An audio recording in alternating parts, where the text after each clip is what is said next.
Chapter 14। Delhi में। ये कहने के बाद वो लड़की दूसरी लड़की को खींचते हुए कैब में बिठा देती है और वहाँ से निकल जाती है। लेकिन वो लड़की अभी भी बंदिश के ख्यालों में खोई हुई थी। वो तो अभी तक यही सोच रही थी कि वो उसे अपनी बाहों में भर ले और उसे किस करे। तभी वो लड़की उसके सिर पर एक थप्पड़ लगा कर कहती है, होश में आ जा, हम घर जा रहे हैं। और जब देखो जब हैंडसम लड़कों को देखते ही उनके सपनों में खो जाती है। मैं तुझे बता रही हूँ, अपनी दुनिया में लौट आओ। फिर वो उसे अपने होश में लाती है और उसे बातें करने लगती है। इधर बंदिश की गाड़ी हवाओं से बातें करती हुई फुल रफ्तार से एक फार्म हाउस के सामने रुकती है। वो फार्म हाउस काफ़ी बड़ा और खूबसूरत था। शेर खान बंदिश की तरफ देख कर कहता है, बॉस, मैंने फार्म हाउस पूरी तरह से रेडी करवा दिया है, आप का रूम भी तैयार है। ये सुनकर बंदिश कुछ नहीं बोलता और चुपचाप उसे गाड़ी से उतरकर फार्म हाउस के अंदर चला जाता है। तभी वहाँ बाहर गार्डन में लगे हुए जो माली काम कर रहे थे वो बंदिश की तरफ देखकर कांप जाते हैं, क्योंकि गुस्से में वो बहुत ही खतरनाक लगता था। बंदिश को किसी की भी गलती सहन नहीं होती थी। अगर गलती हुई भी तो वह उसे गोली चला देता था। ये सोचकर कि वो काफ़ी ज़्यादा डर चुके थे और उनके हाथ भी काँप रहे थे। पीछे से शेर खान अपने आदमियों को इशारा करता है तो वो उन सबको चुपचाप अपना काम करने के लिए कहते हैं ताकि उनकी नज़रें बंदिश से हट जाएं। ये सुनकर वो माली थोड़े रिलैक्स होते हैं और फिर अपना काम करने लगते हैं।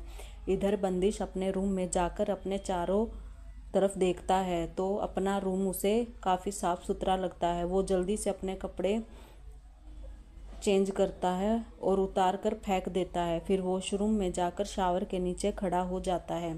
शावर के नीचे खड़ा होने के बाद बंदिश की आंखों के सामने बार बार वो पेंटिंग वाली लड़की नज़र आने लगती है। बंदिश अपने आप से ही कहता है, कौन हो तुम और मेरा तुमसे क्या रिश्ता है? मुझे सब कुछ जानना है। तुम्हारी एक झलक पाने के लिए मैं कब से तड़प रहा हूँ। ये सोचते हुए बंदिश अपनी आंखें बंद करके शावर के नीचे खड़ा रहता है। तभी उसे याद आता है यहाँ पर क्यों आया है, तो जल्दी से एक तौलिया लपेट कर वॉशरूम से बाहर निकल जाता है और दूसरे तौलिए से अपना सर पोंछने लगता है। फिर वो शेर खान को आवाज़ लगाता है तो शेर खान जल्दी से बंदिश के रूम में आता है और बंदिश की तरफ देखता है तो बंदिश उसे कहता है, उस आदमी को बुलाओ। ये कहकर बंदिश अपने वार्डरूम की तरफ जाता है और कपड़े निकालकर पहन लेता है। इधर शेर खान अपना फ़ोन लेकर रूम से बाहर आ जाता है, क्योंकि शेर खान समझ गया था बंदिश किसको बुलाने की बात कर रहा है। शेर खान अपना फ़ोन निकाल कर उस आदमी के पास फ़ोन करता है और उसे फार्म हाउस आने के लिए कहता है तो वो उसकी बात मान जाता है और थोड़ी देर में आने के लिए कह देता है। इधर शेर खान बंदिश के पास आकर कहता है, बॉस, वो थोड़ी देर में आ जाएगा, तब तक आप लंच कर लीजिए, मैंने लंच लगवा दिया है। ये सुनकर बंदिश कहता है, ठीक है, तुम भी जल्दी से फ्रेश होकर आ जाओ। फिर दोनों अपनी पॉकेट से सिगरेट निकाल कर पीने लगता है। शेर खान एक बार बंदिश को देख कर वहाँ से चला जाता है और अपने रूम में जाकर फ्रेश होता है। थोड़ी देर बाद जब तक बंदिश भी अपनी सिगरेट को अपने होठों में दबाकर नीचे उतर कर आता है और डाइनिंग टेबल के पास आकर अपनी सिगरेट को अपने पैरों से नीचे कुचल कर डाइनिंग टेबल पर बैठ जाता है और अपना नाश्ता करने लगता है। शेर खान भी उसके पास वाली चेयर पर बैठा हुआ था और नाश्ता कर रहा था। थोड़ी देर बाद बाहर से आवाज़ आती है, सर, आपसे मिलने के लिए कोई आया है। ये सुनकर शेर खान उस वॉचमैन को इशारा करता है तो वो उसे अंदर आने देता है। उसके पीछे एक आदमी अंदर आता है जो अच्छी खासी पर्सनैलिटी का था। थोड़ा बड़ी बड़ी मूछें थी और बाल भी थोड़े लंबे थे। अंदर आकर बंदिश के सामने सर झुकाकर खड़ा हो जाता है। बंदिश उसकी तरफ देख कर कहता है, बोलना शुरू करो। लेकिन वो आदमी बंदिश की बात नहीं समझ पाता, इसीलिए शेर खान उसे कहता है, तुमने उसे कहाँ देखा, ये बताओ। ये सुनकर वो आदमी एक बार बंदिश को देखता है, फिर कहता है, सर, मैंने किसी काम के लिए गुड़गांव गया था और मैंने वहीं एक रोड पर रेड लाइट पर मेरी गाड़ी रुकी हुई थी तो मैंने उसको देखा, वो एक गाड़ी में बैठी हुई थी।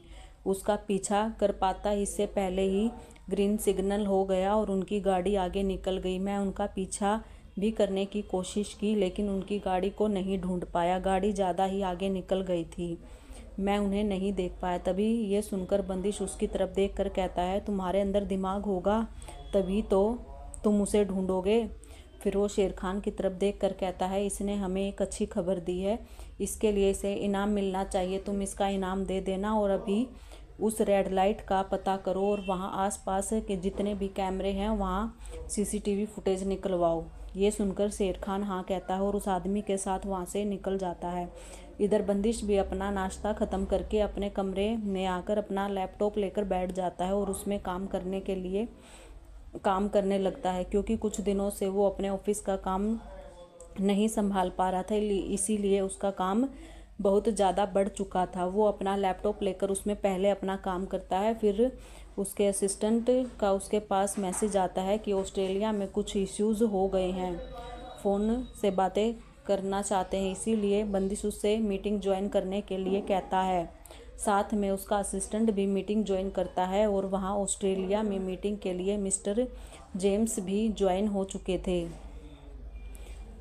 और वो डेविल से बोलते हैं, आपको एक बार यहाँ आना पड़ेगा मिस्टर डेविल, क्योंकि आपकी बनाई हुई कंपनी में कुछ मिस्टेक्स चल रही हैं। ये कहने के बाद मिस्टर जेम्स चुप हो जाते हैं और वह बंदिश की तरफ देखने लगते हैं। तो बंदिश थोड़ी देर तक उनकी तरफ देखते हुए अपने असिस्टेंट की तरफ देखकर कहता है, चिराग को वहाँ भेजने की तैयारी करो, चिराग वहाँ सब हैंडल कर लेगा, मैं अभी यहाँ से कहीं नहीं जाने वाला।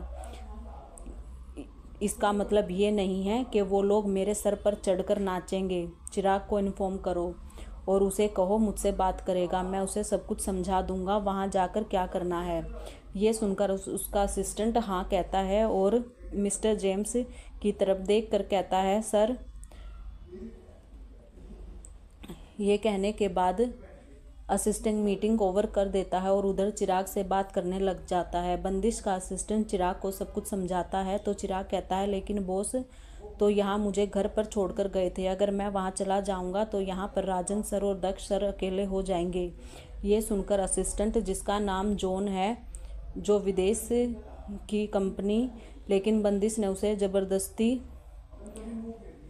अपने पास रखा हुआ था, तब से वो अपने साथ ही रखा है, इसीलिए वो आधा इंग्लिश और आधा हिंदुस्तानी हो गया है, लेकिन नाम जॉन है और वो बंदिश का एक ख़ास आदमी है। वो बंदिश की हर एक डील, हर एक मीटिंग के बारे में चारों तरफ नज़र भी बनाए रखता है, उसे अपने भाई की तरह ही मानता है, लेकिन जॉन चाहता था कि उसका असिस्टेंट बने, इसीलिए बंदिश ने उसे अपना असिस्टेंट बना लिया। इसीलिए जॉन की बात कोई भी नहीं टाल सकता था। इसीलिए जब जॉन ने चिराग के पास फ़ोन किया तो चिराग समझ गया था कि बात कुछ ज़्यादा ही सीरियस है, इसीलिए वो जाने के लिए हाँ कर देता है। फिर वो जॉन से पूछता है कि उसे कब जाना है। जॉन उसे बताता है 2 दिन बाद जाना है और वहाँ जाकर लियोन पर नज़र रखनी है और अच्छी तरह से सबक सिखाना है, डेविल के अगेंस्ट जाने का। ये सुनकर चिराग हाँ कर देता है और फिर फ़ोन रख कर पीछे मुड़ता है तो उसके पीछे दक्ष खड़ा हुआ था। चिराग दक्ष को देखकर थोड़ा हैरान होता है और फिर नॉर्मल होकर कहता है, तुम ऐसे मेरे पीछे खड़े क्या कर रहे हो, क्या मुझे डराओगे? ये सुनकर दक्ष कहता है, नहीं, मैं तुम्हें डरा नहीं रहा, मैं तो ये देखने आया था कि तुम अब तक लंच के लिए क्यों नहीं आए, लेकिन तुम तो यहाँ फ़ोन पर लगे हुए हो। क्या कहा, कहाँ जाने की तैयारी हो रही है? ये सुनकर चिराग उसे सब कुछ बता देता है। सब कुछ सुनने के बाद दक्ष कहता है, इतनी हिम्मत हो गई उस लियोन की, उसने डेविल के खिलाफ जाने की कोशिश की, वहाँ जाकर उसे अच्छा सबक सिखाना। जो लोग डेविल के खिलाफ खड़े होने की सोच रहे हैं वो अपनी सोच छोड़ दें, वरना उनका भी यही हाल होगा। ये सुनकर चिराग कहता है, चिंता मत करो, मैं अच्छी तरह जानता हूँ, अगर वहाँ पर बंदिश जाता तो उसके साथ क्या करता, मैं उसके साथ वही करूँगा। ये सुनकर दक्ष कहता है, चलो लंच करते हैं, और उसे लेकर वहाँ से चला जाता है। नीचे आता है तो दादाजी और राजन पहले से ही लंच करने के लिए बैठे हुए थे। उनको देखकर दक्ष कहता है, काव्या कहाँ है? काव्या लंच के लिए नहीं आई? तो राजन उसकी तरफ देखकर कहता है, मैं गया था उसे बुलाने के लिए, लेकिन उसने कहा कि उसका लंच रूम में ही भेज दो।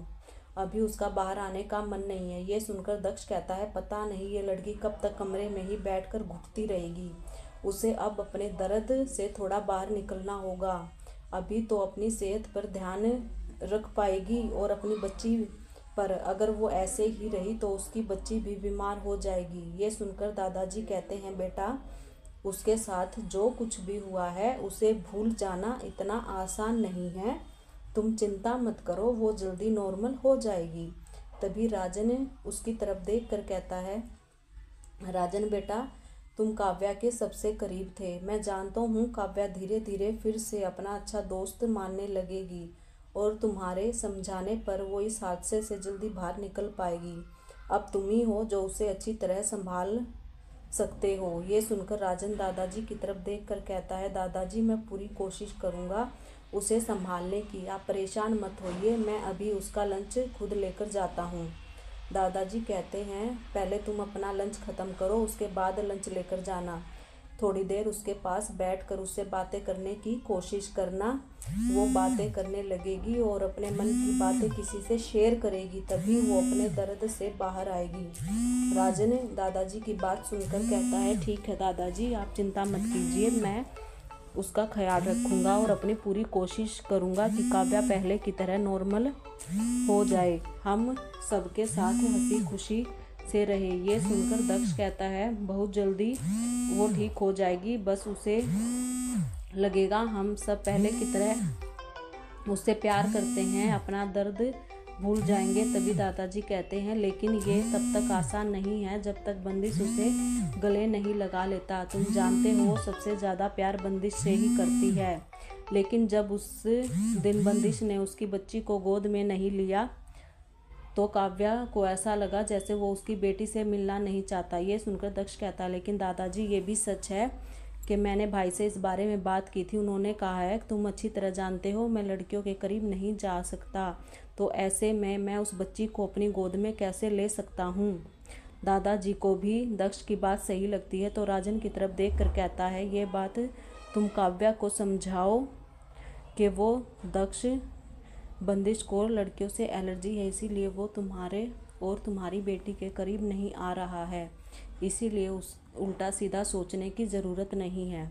ये सुनकर राजन कहता है, ठीक है दादाजी मैं उसे अपने तरीके से समझा दूंगा, आप चिंता मत कीजिए और अपनी दवाई टाइम से लीजिए। अगर आपको कुछ हो गया तो आप अच्छी तरह जानते हैं बंदिश सारा घर सर पर उठा लेगा और उसका सारा गुस्सा हम पर ही उतरेगा। ये सुनकर दादाजी कहते हैं, ठीक है मैं अपना ध्यान रखूँगा, तुम सब भी अपना ध्यान रखो।